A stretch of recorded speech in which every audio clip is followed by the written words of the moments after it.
State Chamber of Oklahoma's Business Roundtable, presented by Cox Communications. And now, here's your host, Fred Morgan.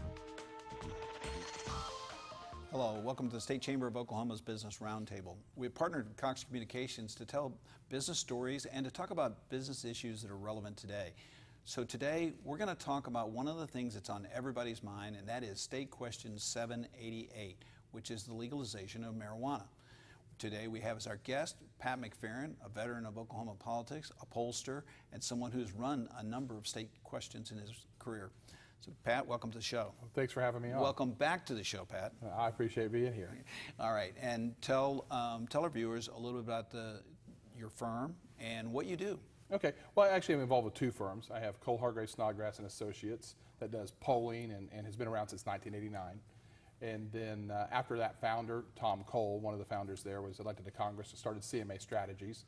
And we do lobbying, campaign consulting, grassroots efforts. Yeah. And you know, you're known as one of the best pollsters in the state. Thank and you for that. I know that you have worked on state questions in the past. You've been around politics, what, 30 years, 40? It's been quite a while. Started doing my first race in Oklahoma for pay in 1986, and then full-time from 92 on. And we've been involved in everything from the Right to Work campaign to efforts to stop the foreign sales tax last election. I think we're up to almost 20 state questions that we've been involved in over the years. So for our viewers, what is a state question? Well, there are actually three different types of state questions. One is initiated by the legislature, where they want to change the Constitution and require a vote of the people to make that change. The one that I think that captures the imagination of people more is the citizen-led, where you have signatures gathered and you force a vote on a particular issue. And that's where State Question 788 is. That's what's happened here. Okay. And those either they're called initiatives and referendums. Referendums are typically by the legislature on something maybe they don't want to address. They want the public to vote on and give them some guidance.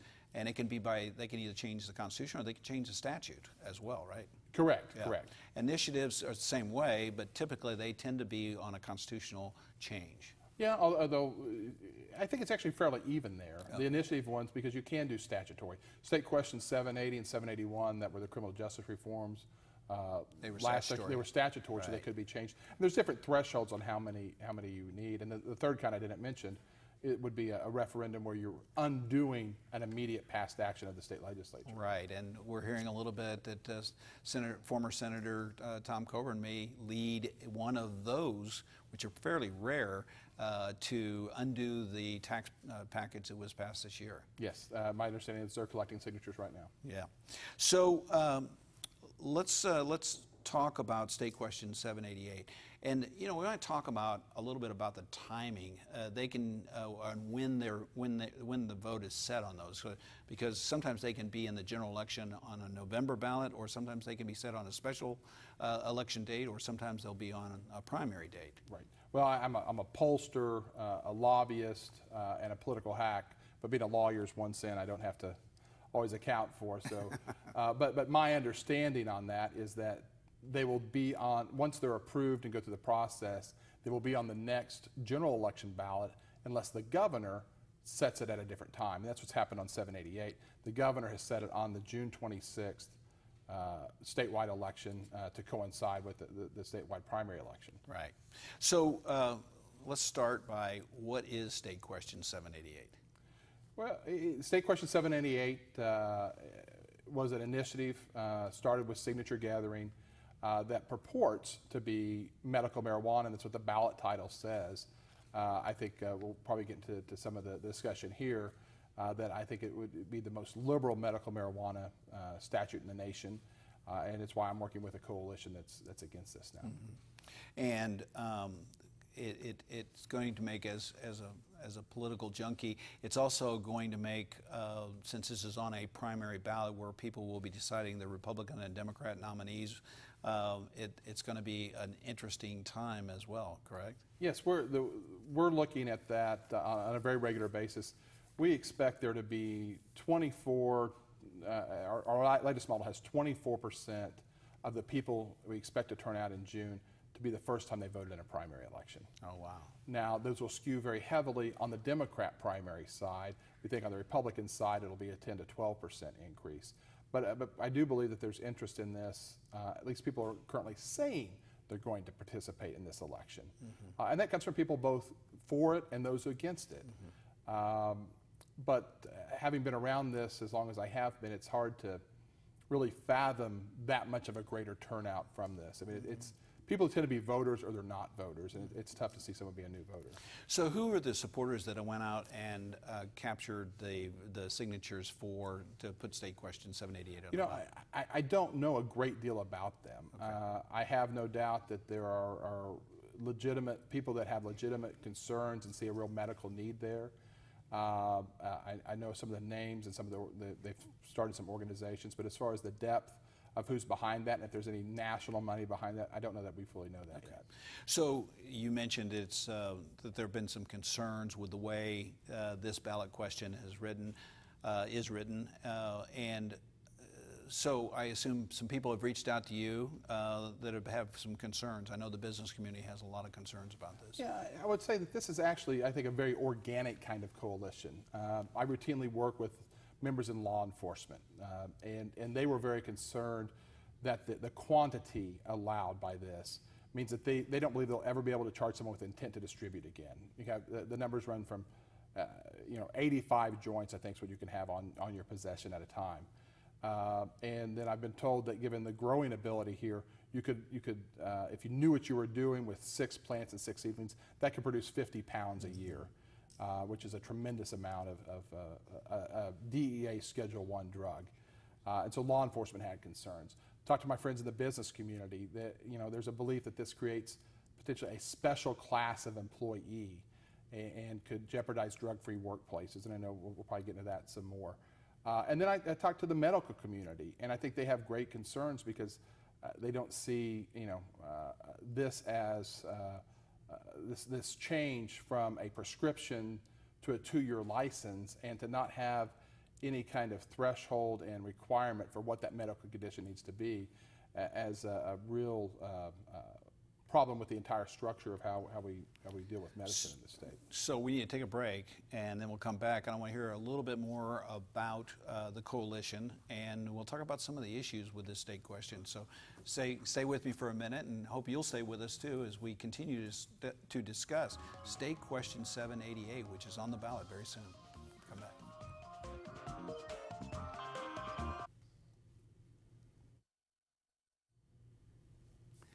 Hello, welcome back to our discussion with Pat McFerron of CMA Strategies.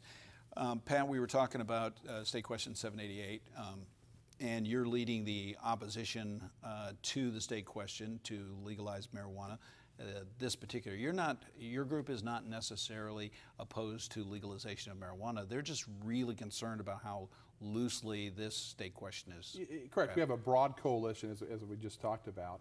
And so the opposition comes from a lot of regions, but we are united that we're against 788. Not necessarily against medical marijuana, would not necessarily be against a different proposal or even recreational, but just against 788 because it's not written very well. Right.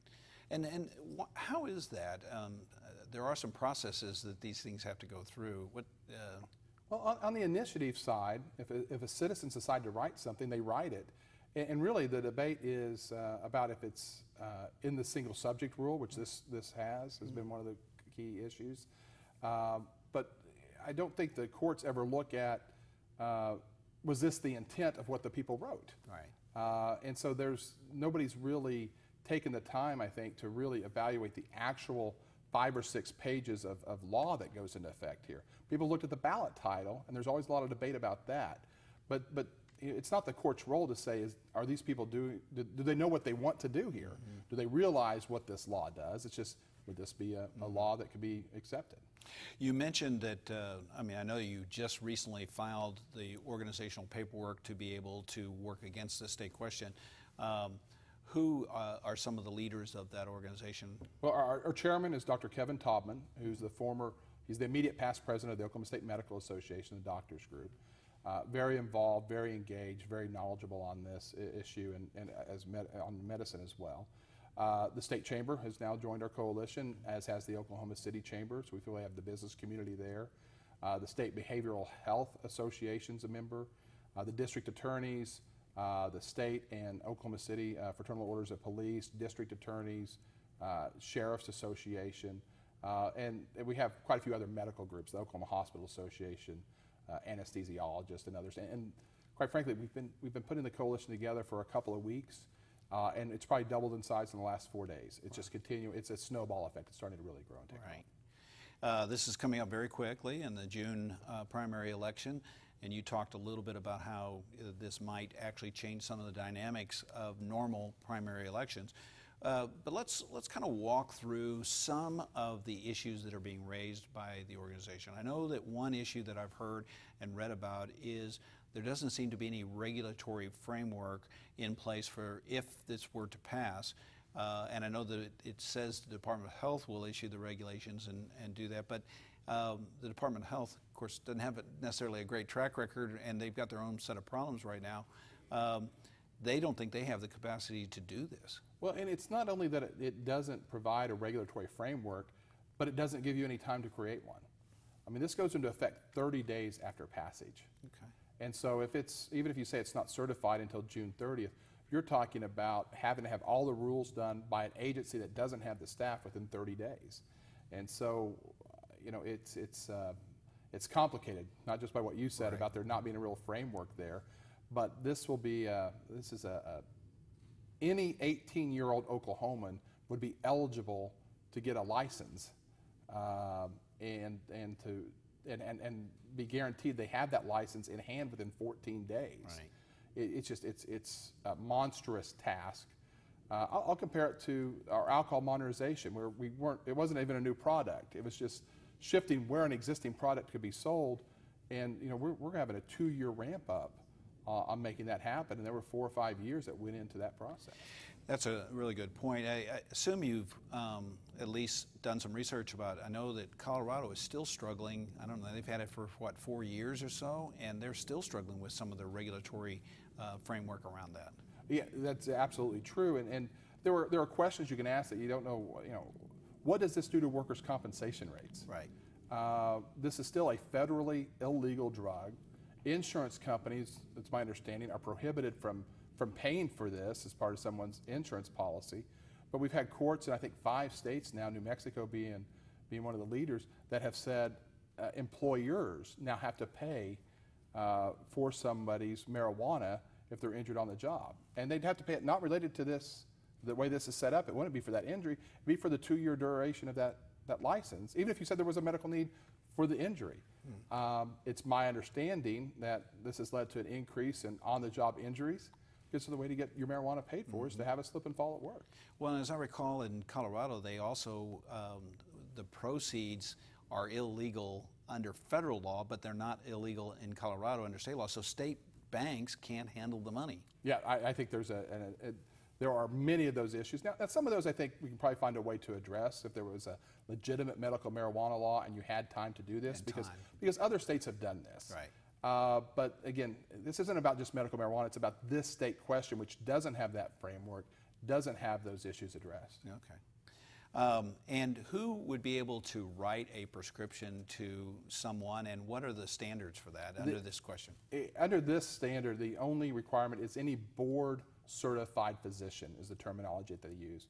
And that certainly includes MDs and DOs, as you'd expect, but also includes podiatrists, chiropractors, optometrists, dentists, and potentially veterinarians as well. I think there at least be some legal challenges probably on that last one, but the first 6 certainly would all be able to write something. And their regulatory boards are prohibited from taking action if they think someone's doing too much of this. Right. And I'd encourage you to look at, Google up medical marijuana doctors in Venice Beach, and you can see they look kind of like food trucks, where it's just the green doctor comes in and provides a license. Well, I know there's some other issues, and we're going to continue to discuss those, but we need to take a break, and we'll be back with Pat McFerron to continue to talk about State Question 788. Come back and join us.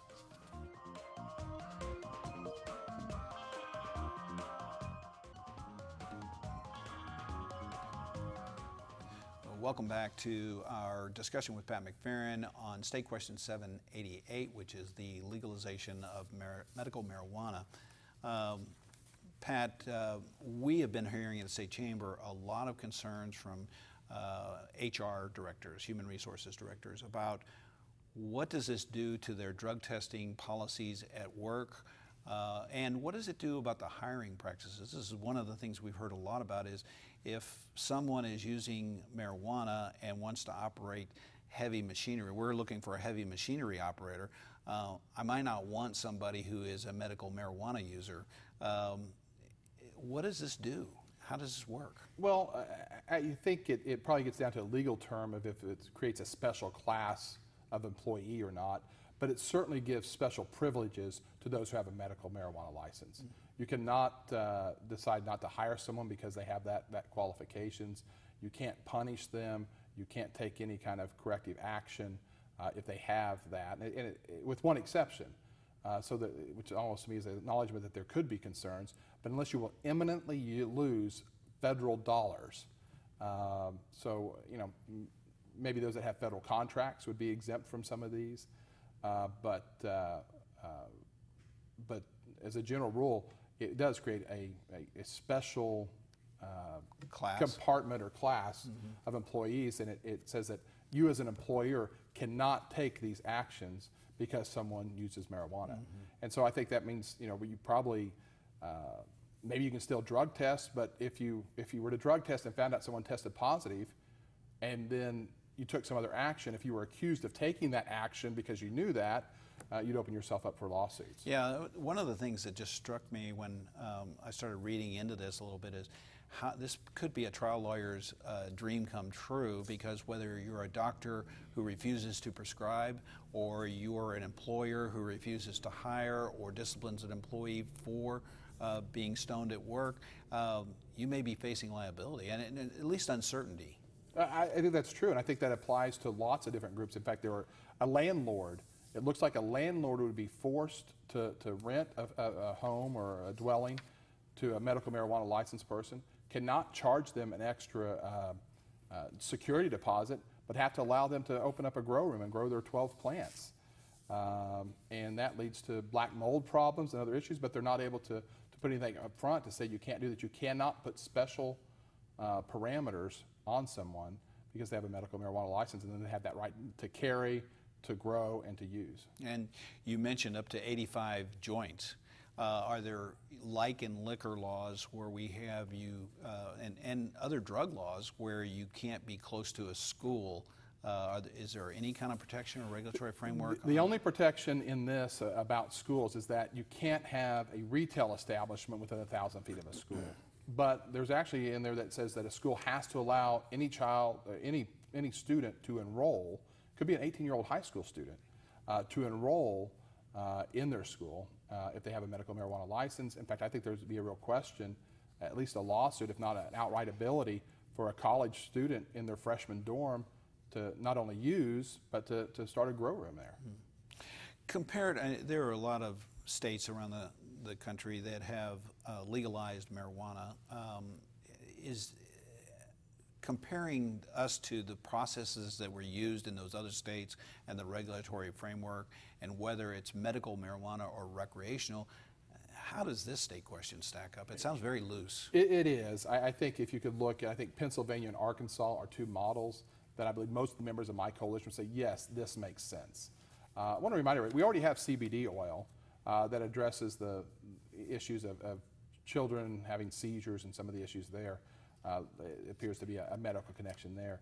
But Arkansas, Pennsylvania, or other places where this is more of a prescription, where you have to have a specific need for this, and it takes care of a lot of the employer concerns we're talking about here. Do you think, you know, one of the reasons and one of the things we hear from the business community, they just don't know enough about the state question, and I've seen some early polling that said this was pretty popular with the public. Is part of it that they don't know all the problems with it? Yeah, I think so. I think at this point it's been a national narrative about medical marijuana, and I think people have legitimate concerns about end-of-life situations, pain management, other issues, and they think that, hey, we want to help take care of people and do things. And so I think there is a real desire for true medical marijuana. The reality is, I don't think very many people have looked at the actual ballot language, the actual laws that will change, and they're just now starting to. And our efforts here, voters, we still have time to educate voters on this, but I do think it's an education effort, so I appreciate the opportunity to talk about it here. Okay, we need to take a break, and we're going to come back with our final segment, a few other questions for you. So stay tuned as we continue our discussion with Pat McFerron about State Question 788.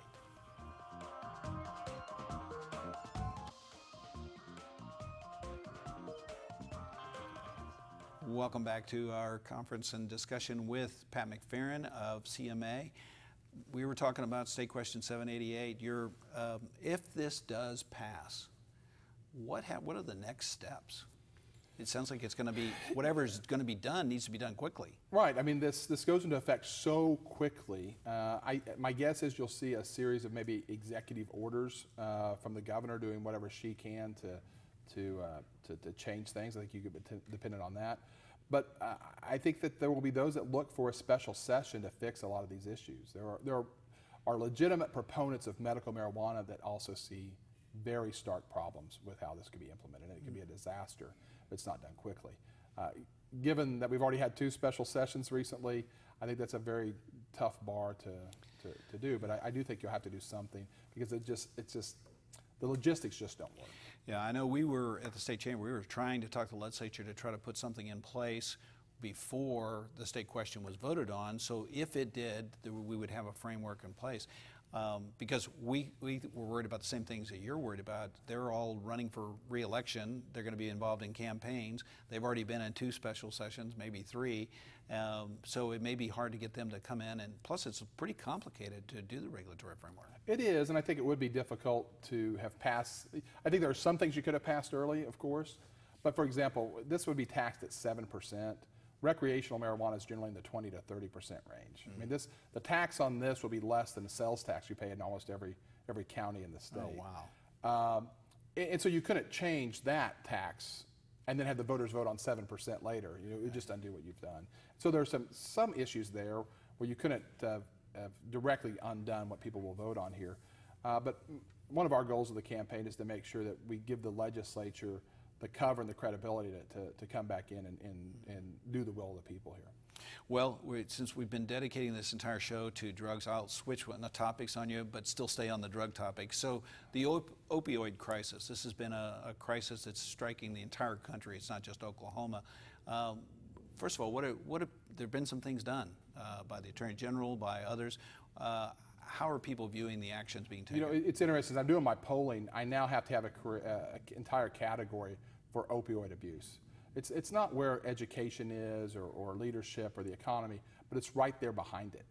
It's really a top concern of voters, and I do think it's one of the unheralded accomplishments of this legislative session are the changes they've done there, where they've brought together the doctors, they've brought together patient groups, they've brought together others to say this is how we can address the opioid issue. And I think General Hunter's prosecution of the pill mills is something that I think is going to pay a real long-term benefit for the state. All right. Well, Pat, I know that you're working on this issue, and I know you got a lot of work ahead of you on State Question 788 to educate the public, and so I'm sure we're going to hear a lot more about this. The public's going to hear a lot more, but I want to say thank you for being here today. Oh, I appreciate the opportunity. Thank you. And we certainly appreciate you being with us as well as our viewers. We hope you'll continue to watch our show as we continue to tell stories about business across the state. We'll have another good show for you next time, so come back and join us, please.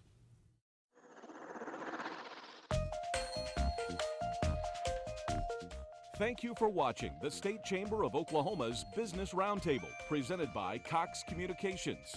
If you have questions about this program, email the Chamber at okstatechamber.com. Set furnishings provided by Scott Rice, creating effective workspace from the floor to the ceiling and everything in between.